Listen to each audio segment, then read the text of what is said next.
Lindsay Graham. Trump praising Hezbollah was a huge mistake. U.S. does not know location or exact number of American hostages in Gaza, Jake Sullivan says.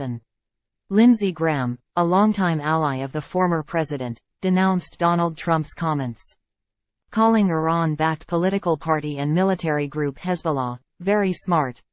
"You know, Hezbollah is very smart," Trump told a group of supporters during a speech in Florida last week.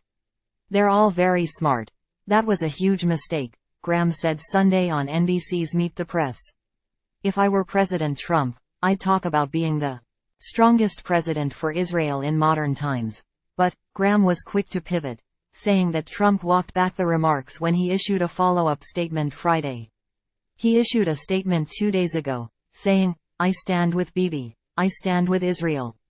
Yeah, it was a mistake. He's on the right track. But you know, Biden administration's border policies are failing, and their policies against Iran are failing." Host Kristen Welker pressed Graham about additional comments Trump made last week disparaging Israeli Prime Minister Benjamin Netanyahu, including saying in Florida that he had a bad experience with Israel as president. Time equals 400 ms. Greater than Trump claimed in a Wednesday speech that during the Trump administration Israel backed out of joining a U.S. drone strike that killed the head of Iran's Revolutionary Guard, Major General Qasem Soleimani.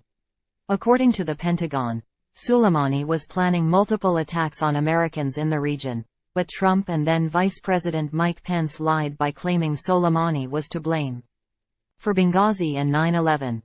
"I'll never forget," Trump said to his supporters. "I'll never forget that Bibi Netanyahu let us down. That was a very terrible thing." In an interview on Fox News Radio also last week, Trump alleged without evidence that Netanyahu was aware of last weekend's Hamas attack before it occurred but did not move to stop it. "Their intelligence would have been able to pick this up. Thousands of people knew about it, and they let this slip by," the former president said. "That was not a good thing for him or for anybody." Senator, as you know, Trump also criticized Prime Minister Netanyahu, Welker said to Graham, "and a lot of people saw that as a personal attack, because Netanyahu has recognized President Biden as a duly elected president. Do you think that's appropriate at this moment?" "No, I thought it was not helpful," Graham said. "And President Trump has a lot to. He recognized Israel, Jerusalem as the capital. He recognized the Golan Heights as part of Israel. He put in place the Abraham Accords. That's what I would. No, I wouldn't criticize Bibi. He put out a statement a couple of days ago, 'I stand with Bibi.'" Israel and the White House also condemned Trump's remarks at the time. White House Deputy Press Secretary Andrew Bates characterized the former president's words as dangerous and unhinged.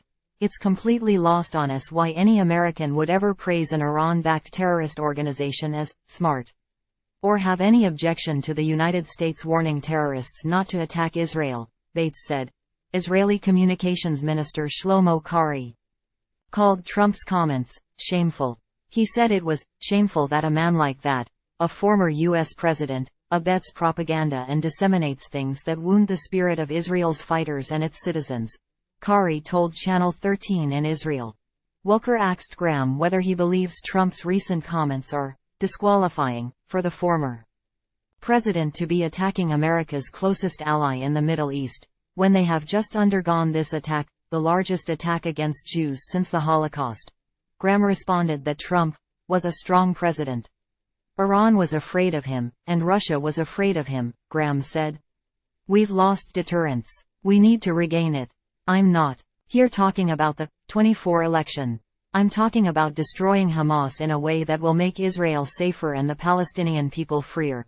Unlike Graham, who was fast to forgive Trump, the former president's political opponents quickly pounce on his remarks.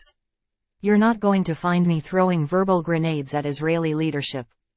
Florida Governor Ron DeSantis said, "Shame on you, Donald." Former Arkansas Governor Asa Hutchinson wrote on X, the platform previously known as Twitter, "Your constant compliments to dictators, terrorist groups, and evil doers are beneath the office you seek and not reflective of the American character."